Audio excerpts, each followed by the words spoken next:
Enzo Recto, kalaban ang katiwalian at kasinungalingan, kakampi sa katotohanan at kabutihan.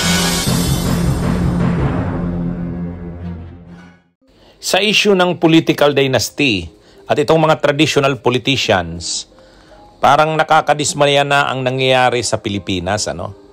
Pero mayroon ding ilang mga lugar na kung titingnan natin, maganda rin kahit papano ang kinalalabasan. Parang may inaabot na rin na level ng consciousness o kamulatan ang mga tao sa ilang lugar at least na sinusukan na nila ang mga political dynasty at saka yung mga sobrang garapal na mga traditional politicians na kumbaga talagang gusto ng monopolyohin ang poder. Ito ay makikita lalo dito sa Bicol. Nangyari ito sa Bicol sa probinsya ng Albay. Kilala naman ng marami si Joey Salceda. Si Joey Salceda, nagpapalit-palit lang.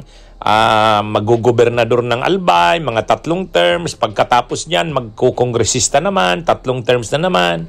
O ngayon, pero kilala ito si Salceda.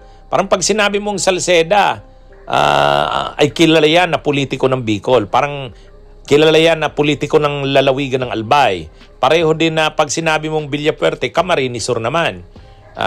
Ngayon, ano bang nangyari sa Albay? Alam naman natin na yung party list na Ako Bicol, taga-Albay yan eh. Taga-Albay yan. Bagamat Ako Bicol yan, pero ang base niyan, Albay. Ang Ako Bicol, ang may-ari ng party list na yan, si Saldico. Ay alam naman natin si Saldico. Isa yan sa pinakamalaki at pinakamayamang kontraktor sa Bicol. Panahon pa noon ni GMA, kontraktor na yan, yung kanyang Sunwest Construction.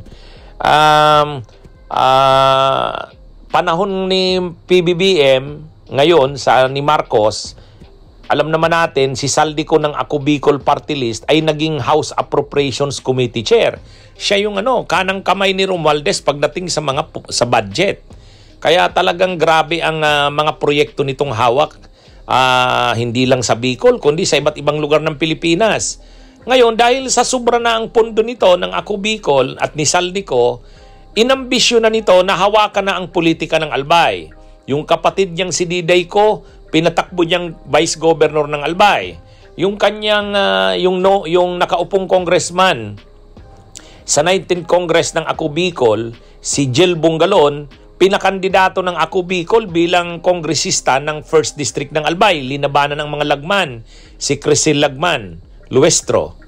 Yung kanyang kapatid ni Saldico, dati ring congressman ng Ako Bicol, si Christopher Co, tumakbong congressman ng 2nd District ng Albay. Si Salceda, dahil tapos na yung termino niya sa Kongreso, tumakbo na siyang gobernador.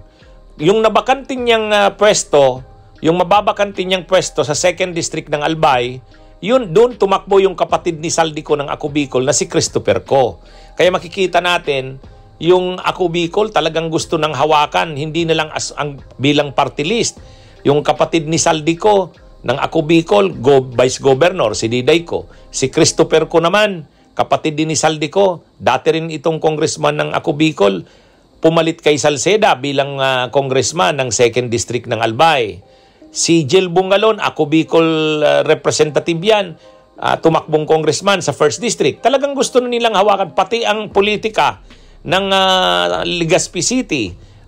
Di ba dating mayor dyan na lumaban sa mga Rosal, itong si Garbin ng Ako Bicol din. Ngayon, pagdating sa politika ng Albay, nag-alyansa ang Salceda at saka Ako Bicol. Si Salceda ang gobernador, si Didayco yung vice governor. Ngayon, ang lumaban dito sa alyansa ng Salceda at ng Ako Bicol ay yung grupo naman ng mga lagman ng 1st District ng Albay, si Rosal bilang gobernador, si Loria bilang panlaban kay Christopher Co sa 2nd District ng Albay, at si Didi Cabredo kasama yung dating congressman ng 3rd District ng Albay, si Gonzales. Sila yung magkakasama. Kaya kumbaga ang politika ng Albay, naglaban yung alyansa ng Saldico at ni Salceda laban sa alyansa ng Lagman, Rusal, Cabredo, Loria at saka Gonzales. Ngayon, ang maganda dito, ang naging resulta, ang kinalabasan, tinalo si Salceda. Tinalo si Salceda sa pagka-gobernador ng Albay. Tinalo ni Rusal. Talagang ayaw na ng mga tao kay Salceda. Masyado namang kasing garapal na si Salceda. At pagdating naman sa kongresista, yung kandidato ng Ako Bicol sa 1st District ng Albay bilang kongresista panlaban sa Lagman, tinalo. Si Jul Bungalon, tinalo ni Crisel Lagman Luestro. Ayaw talaga ng mga tao na suluhin ng Ako Bicol ang politika ng Albay. Ngayon din yung sa 2nd District ng Albay, yung nabakante ni Salceda, ang tumakbo doon si Christopher Co, kapatid ni Saldico. Ako Bicol din yan. Tinalo ni Loria. Kaya maganda yung naging resulta ng politika ng Albay.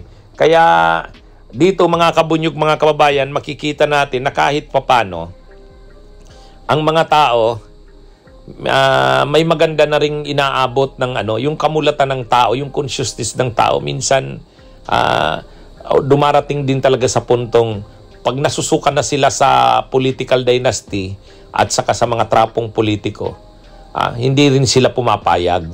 Tulad nitong gustong mangyari ng Ako Bicol. Kumbaga dati party list lang, tapos gusto nang kontrolin ang politika ng Albay, isinuka sila, ibinasura sila ng mga mamamayan ng Albay. Nanalo lang yung kapatid ni Saldico, yung diday ko, kasi mahina yung vice governor itong vice governor ni Rusal. Pero maganda na rin na kumbaga ang nanalong gobernador ay Rusal, ang nanalong congressman sa 1st District ay Lagman, ang nanalong congressman sa 2nd District ay Loria. Kumbaga nagpapakita ito na ang mamamayan ng Albay ayaw dito sa ginagawa nila Salceda at ng Ako Bicol, na gusto na nilang suluhin ang politika ng Albay pa. Talagang kung nanalo kasi si Salceda ang gobernador, tapos nanalo yung mga kandidato ng Ako Bicol sa 1st District Congressman, 2nd District Congressman, talagang hawak na ng Salceda at ng Ako Bicol ang politika ng Albay. So salamat na lang, salamat. At medyo may level na rin ang kamulatan ang mamamayan ng Albay na hindi na sila pumayag sa pagmumonopolyo. Gusto nang i-monopolize ng Ako Bicol. Hindi na lang kasi ang Ako Bicol party list ang tinarget Yung mga mga susing posisyon, mga key positions na ng Albay ang talagang gusto nilang hawakan.